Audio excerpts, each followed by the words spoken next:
Hello, Overthink viewers. I am Dr. Ellie Anderson, co host of Overthink Podcast and this YouTube channel. This is part of our interview series with philosophers and other thinkers, especially focusing on some of their recent work. I'm here today with Am Johal, who is the director of the Vancity Office of Community Engagement at Simon Fraser University and co director of Community Engaged Research Initiative at Simon Fraser. I probably should have said the Community Engaged Research Initiative, just left off of the other. Thank you so much for joining us. Oh, great to be here, Elliot. I'm such a huge fan of Overthink. It's a pleasure to join you in conversation. Thank you. And yeah, we actually just came off you interviewing me for your podcast, Below the Radar. So definitely check out Below the Radar as well. They have some really exciting interviews with lots of great scholars, including me, but lots of other good ones too. So I don't know like what order. My interview with you guys might not be out by the time this comes out. So we'll see. Stay tuned for it if it hasn't. And Am, I want to ask you, so we'll be organizing this conversation around your recent book, which you co-authored with Matt Hearn. And the title is Oh My Friends, There Is No Friend: The Politics of Friendship at the End of Ecology. This is a really concise book that I think does a great job of showing the relevance of theory for our collective everyday lives. I'll ask you especially in a moment about the climate focus and the focus on ecology that you have here. And so it's such an interesting kind of book. And you also have some interviews with other thinkers that are included in it. So we'll get into all of that. I want to start by asking you about the title, because as a philosopher, the first thing I notice when I hear the title, Oh My Friends, There Is No Friend, is Michel de Montaigne, who talks about that a lot in his essay of friendship. And Derrida makes a lot of it in his book, The Politics of Friendship. But Montaigne is getting it from Cicero, is that right? Or somebody ancient? There's Aristotle is in there, and for many Okay, people, it's Aristotle. it's also I think Diogenes, I believe, as well. But it's Oh, widely viewed as a misquote, but it has yeah. traveled over thousands of years, and I think what it's more closely meant to convey is more something like. Who has many friends has no friend. But because of this long lineage of this word and how it sort of traveled, we decided to use that as the title because it does have this connection. Whether it's used or misused, it doesn't really matter. It's traveled over time and distance, and so we Mhm. thought we wanted to place what we were doing today into a broader historical context because when we think about philosophy right in the etymology of the term, there's friendship right in the basis of philosophy right from its very beginnings, and so people have Absolutely. been thinking about friendship in the realm of philosophy for a very, very long time, as you know. Yeah, yeah. And so what do you make of this phrase? So you said, "Oh my friends, there is no friend," widely seen as a misattribution of an ancient quote, but that we might take as if you have too many friends, then you have no friends, right? Is that how you're reading this, or what sort of juiciness do you find in this phrase? Yeah, I think also when we think about friendship in more sort of a contemporary political context, oftentimes you have people like that get sort of drawn out, like Carl Schmitt, where for him politics requires a friend and an enemy, and we wanted to sort of Mm, think around that in a different type of way, and also all of the kind of literature sort of in philosophy in the early '80s, from Jean-Luc Nancy to Derrida's book, to Agamben's Coming Community, the Community for Those Who Have Nothing in Common, the Alfonso Lingus book. There was a whole series of books sort of in conversation with each other. And I think what we wanted to do was to, pay tribute to that literature, but also that was written in a particular milieu with a mhm, particular group of people who are quite similar in demographic, and to kind of broaden that conversation in terms of how might we think about those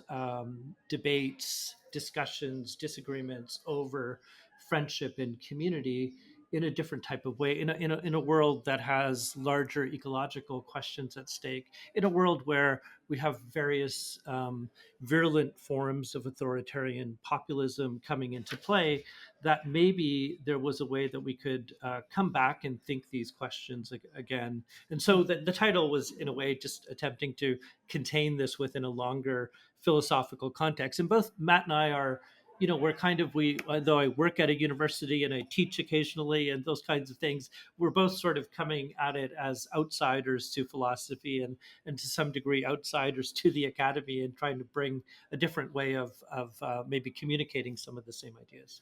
So, yeah, tell us a little bit about your background in coming to this. I understand that you and Matt both have community organizing backgrounds. Is that right? And so, yeah, tell us. I mean, you just mentioned a little bit of it, but like, what what sort of does that provide in terms of like how does that help you work through these issues, I guess is a better way of putting it. And then also in turn, how has coming to philosophy helped you understand like your really strong investment in civic engagement and in organizing differently perhaps than before. Mhm. Yeah, and so my co-writer Matt for decades has worked in alternative youth programs. He's been involved in deschooling and teaching at various universities, but we've mostly both worked in community organizing. And I've also worked on the government side and in different aspects. But this question of, how to be together is a question of that both community organizers ask, but also philosophers as well. And for me, coming into working and thinking through philosophy as an activist, being an activist is one of the great interdisciplinary educations, because you have to learn a little bit of everything from urban planning to sociology to philosophy. And I always, read philosophy or theory on my own rather than in a school context. And so I was able to later on go to European graduate school when I was in my late 30s, and so I was able to, take courses with Anne Dufour-Montal and Judith Butler and Elaine Badiou and Giorgio Agamben and others. And so I'd already was a, fully formed person in a way, but to encounter philosophy in a way that it was something I was always drawn to, and certainly in encountering it sort of maybe later than most people do, there was certainly a practical value to thinking things through in a philosophical kind of way that had real practical effects. Mhm. Badiou has this great quote about like philosophy is this room in the attic where you go carve your knives so you can go out into the world to do battle. That sounds pretty intense. I'm a bit more laid back than Badiou maybe, but there's certainly, I think, a really practical aspect to getting into those abstract questions about how we live in the world. How do we be together? How do we think about friendship and love and social change and solidarity in all of these Mm. things? And so I Mhm. think, and also I think this aspect of a book on friendship that was sort of done between friends, between Matt and I. So we would meet up at this place called the Portuguese Club on Commercial Drive in East Vancouver, and we would meet anyway to, drink beer and talk about sports and do what friends do. We have a kind of, one of the good things about friendship is it's kind of useless, right? Like there's no an outcome expected from it. You pass time by being together. And so there's an aspect also of working collaboratively where, we share a bunch of politics and ideas, but we also have differences too. So there's a collaborative aspect of like, how do we make this piece of work together in terms of a sharing of our ideas? So there's something to the process that was also an act of friendship, in the sense that Mhm. we met on weekends. We both got really busy. There was a pandemic in the middle of it. We started this project back in 2019 before the Yeah, pandemic. And I of saw course, you that mention sent that in us the off book. in different contexts. And so there was something to the process of the book itself that was kind of its own world, which was, it didn't really matter that a book was coming out at the end of it. Yeah, and I know this is not the first book that you have co-authored with Matt. So I'm curious to hear a little bit more about what that process of writing a book about friendship with a friend is like. And in some of my podcasting work, I co-host with my friend David, and we I we started the podcast in part because we think it's really valuable to have philosophy in conversation, in dialogue. But I also really relate. I never heard that Badu anecdote that you just relayed, but I really relate to this idea that I don't know about the knives part, but certainly this idea that philosophy is something you sort of do in your room and then you go out in the world. Because I also think for me, developing philosophical ideas often happens alone in this very room where I am just kind of by myself with myself. And so yeah, I'd love to hear you talk a little bit about the process of co-authoring this book, and then also maybe about the interviews, because one of the unique things about this book is that it also has interviews with people like Leela Gandhi and Jean-Luc Nancy. And so it's not just co-authored by two people, it also has like some interviews thrown in there. Yeah, so the first book that we did together is called Global Warming and the Sweetness of Life: A Tar Sands Tale, and it's with MIT Press, but it's a trade book. It's meant for a general public, and we collaborated with a friend of ours, Joe Sacco, the graphic journalist, came up from Portland, and what we tried to do was to go visit Fort McMurray, Alberta, which is the giant tar sands project, one of the biggest.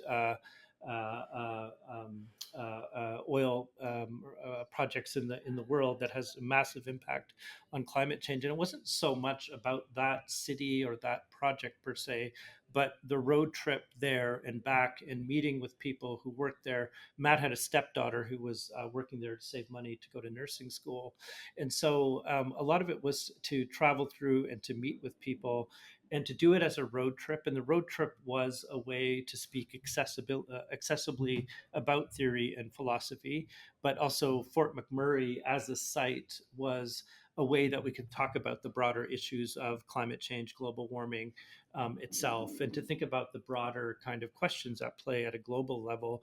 There's a lot of journalists and others who just go to Fort McMurray, they write a hit piece, and then it's over and done with. And there's something about in the philosophical and theoretical realm, we could think about it as a broader part of the human condition in terms of what was happening there, in terms of broader forces of capitalism and colonialism and other aspects that were there. And so we did interviews for that book as well. So in some sense, this book on friendship is a kind of sequel, even though we didn't necessarily intend it to be that way. And because we're both sort of working on the at the edges of the university and not in teaching positions per se, it allows us to also maybe play with the form a little bit in a different type of way. And even though we've published with academic publishers and others, we've had a bit of leeway to think about presenting ideas in a different way that can maybe get out to a broader public and do work in a different way. At the same time, we want it to be rigorous enough to be held in those spaces to be used for university classes, but it Yeah. really is attempting to get out into a broader public. And in terms of the interviews, it's sort of partially when you're working on something together, you run out of ideas on your own, and so encountering the process of encountering both writers and others to interview is such a useful part of the process, because when you start a project, it never ends up quite where you intended it to be end up. And so one example is Leela Gandhi. She wrote a book called Affective Communities back in 2006. So neither Matt or I had read the book, but once we finished reading the book, she had already said what we intended to do on the topic, but back in 2006. So It we were more happens like, all the oh, time. oh, fuck, what Oh, do we do now? totally. And it's beautifully written. And Leela is Gandhi's great granddaughter, and she was looking at 19th century sort of turn of the century utopian movements in the UK, and what were sort of burgeoning discussions in alternative communities that eventually became part of an anti-colonial movement. And so she was sort of plumbing into the depths of decolonial movements, alternative movements through questions of friendship and community. And so there was, yeah, just as we read other thinkers, we reached out to them, and people were very generous with their time. We were able to speak with Jean-Luc Nancy, who, of course, has written for decades on friendship and community in a number of ways. And we spoke to him, shortly before he passed away, Mhm. unfortunately. But it was wonderful to be able to speak with someone who, was still confounded by these questions of, how can we be together? We have not solved philosophically the question of how to be together, which is why we must return to it. And besides Leela, we were able to also speak with Leanne Simpson, a really important Indigenous theorist and activist and musician from here. And we also interviewed her on the previous book. And so it was just wonderful to get different perspectives and approaches to how friendship and community can be thought about. Yeah, yeah, absolutely. And one of the things, I mean, to speak a little bit about the process of co-authoring, I don't know if it relates at all to your experience, but when I've co-authored things with people, it is when it's gone well, and I think I've been super lucky. I've co-authored a couple of pieces and they've been really good experiences. Um they have been good experiences in part because in the process of writing, I mean, there's so many different things you have to do when you're writing a work of theory or philosophy. And some of that has to do with the kind of macro and versus the micro, right? Some of us are really good at coming up with a very detailed critique of such and such position, and others of us are perhaps better at providing a schematic overview. And those are just two examples. There's all kinds of different things that we do when we write theory, Mhm. but like those are two of them.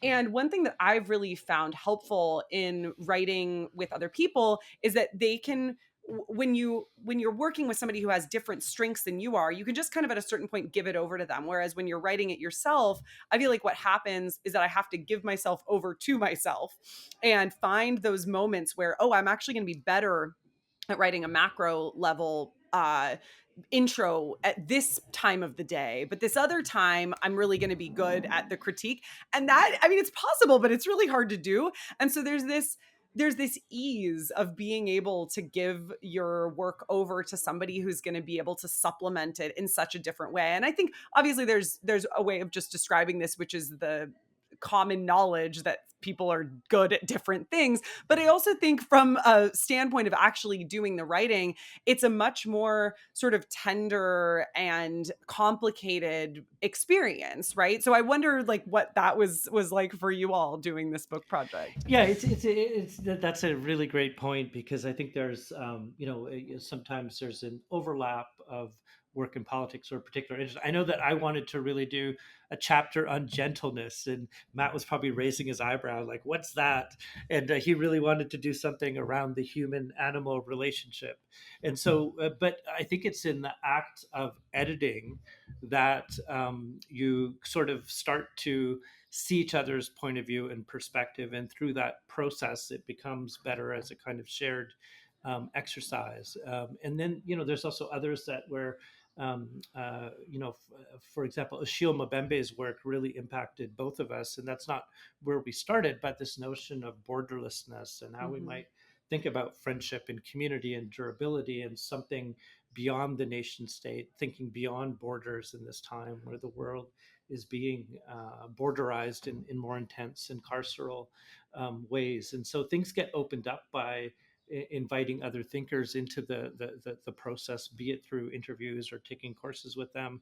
But it was a very alive conversation because of what was going on in the world as well. But it's in the shared process of the editing, because you both have to kind of sign off because it's going out in each other's names as well, right? Totally. Yeah, I want to ask a little bit about one of the key themes of the book, which is the climate. And then I will ask you a little bit about gentleness before we close, too. But I was really struck by one of the claims that comes up a bit early in the book, where I'm just going to read it for our viewers. You write, "We can take heart from ecological crises." So I was like, okay, I'm listening. We can take heart from ecological crises. I feel like all we experience is despair. Not because we have hope that any catastrophe, emergency, or quarantine is going to instigate widespread renunciations of extractive priorities, but these crises demand such jurisdictional reallocations and reorientations that a sweetness of life, of being together, is imaginable. A new planetary world crawling out of the rubble of this one. And so I take it that that's sort of drawing on your previous work on this sweetness. But I'd love to hear you say more about that. So we know that, as you say in the quote, that we don't want to have some naive hope that there's going to be like a complete overthrow of capitalism because of some sort of crisis. I mean, we saw that in COVID, this chance for changing of our priorities, but it just ended up being like disaster capitalism in a new fashion. But there's a reallocation and reorientation that happens such that there's like a imagine, yeah, we can imagine this sweetness of life. Mhm. And I mean, we still would, love to imagine an overthrow of capitalism for sure. But what I think the point that we're trying to make in evoking the sweetness of living in the title of the previous book and in the context that we're using it here to tie things together is that we can imagine a temporality, to imagine a life that's not tied to one's job or orientation, that there's a way to slow down living in terms of Mm. reimagining what the good life is. And sometimes these economic and other conditions that force people to work at a place like the oil sands, or the economic choices that people are put in favor of, uh, uh, put us into a context where we can't imagine something different. And so, as the contradictions of capital and the emergency of ecology come to the forefront, there's going to be a desire to imagine a different world. And already these experiments are happening in places that are highly cooperativized, or people that are working outside of the system in many ways. And in many ways, they're the areas that can show us a different way of intervening in the world. And so, until we can philosophically get out of the space of the everyday that imagines the world just simply continuing on as it is, we're not going to be able to think beyond borders. We're not going to be able to thinking of democracy in a different way that requires a relationship to the more than human, that we need to also count those that are living beyond the human, whether we're talking about forests and trees and oceans and rivers. We need to think about the generosity of rivers and lakes and all of these other aspects that make the world as it is. Hmm. Wonderful. And, you know, following this sweetness and just hearing you describe it, it sounds so sweet. I'd love to hear you, yeah, close us off with a little bit about gentleness. And yeah, you have a chapter on that in this book. And you said that was like something you really wanted. So tell us about gentleness. And so we sort of work through Anne Dufour-Montel's work, who's a wonderful philosopher who unfortunately passed away a few years ago in a drowning incident in France. But she's a psychoanalyst and a philosopher, and she has a beautiful short book on gentleness, and I was quite affected by it. But this notion of gentleness is not just this sort of soft gentility or something that just averts conflict or something like this, but gentleness as a kind of assertive strength, a gentleness as a momentary intervention that can disrupt a situation going into a much more aggressive direction. That there is a kind of wisdom and a place in how we interact with one another. The thinking of gentleness as a way we attend to the other, how we attend to one another. And in friendship, we see it all the time, but also in combative sports, to other ways you see a relationship of care that is shown. And I think in friendship, in other relations, this is an important thing to bear into mind in a world that has become hyper aggressive, in a world that has created expulsions and borders and walls, that there's ways to think past and around these aspects. And I think Mbembe's work in particular, I think, shows a way through in the way that he imagines borderlessness in this type of way. Yeah, yeah. And it also strikes me that gentleness could maybe give us what we want from vulnerability, without being that word. Because I feel like vulnerability has become such a buzzword in theory in the past maybe 20 years or so. And I'm hearing you describing gentleness as like possibly giving us everything we want out of that word vulnerability, but maybe without some of the connotations that some of us find quite problematic with the notion of vulnerability, that it's like a sort of exposure to violence, like there's that kind of violent undertone or something like that. Gentleness seems perhaps richer, I think. So I think that's really, really interesting and beautiful. Mhm, mhm. I was gonna, if I could, just read a short quote from Mbembe, Yeah. which one of his books that's lesser known is called "The Earthly Community," and he has this short passage where he says, "The Earth's specificity lies in that it makes room for all its inhabitants with no distinction of race or species. It mocks both the blind particular and the bare singularity. It reminds us how each body, human or otherwise, however singular, bears on it and within it in its essential porosity, not the marks of the universal, but traces of the in common. As a result, every politics of the living rests by definition on the idea that the living is that which is priceless. And because it is priceless, it is fundamentally beyond measure. As such, it can neither be counted nor weighed. It belongs simply to the incalculable. And there's something Beautiful. really beautiful about thinking in this type of way of what borderlessness can bring to us. And so through friendship, it's maybe possible to apprehend a world where trees can speak, a rock can dance, a starling can turn with a flock, and that, love and friendship are bound up with precarious vulnerability, that what exists today as community might not exist tomorrow, and how we think about that durability and this moving from being with to being for. And when we get deeper into these questions of friendship, they're not that far away from thinking of love and solidarity, which other people do as well. And so I think that there's so many different ways that we can imagine thinking through friendship as a new way of imagining a politics. Wonderful. Well, this is a great note to end on. Thank you so much, Dr. Johal, for joining me. This has been such a great conversation. We hope listeners, you'll check it out. Yeah, Ellie, thank you so much. And hello to everyone on Overthink. And what a great job you guys are doing. Thank you so much for having me on. Thank you.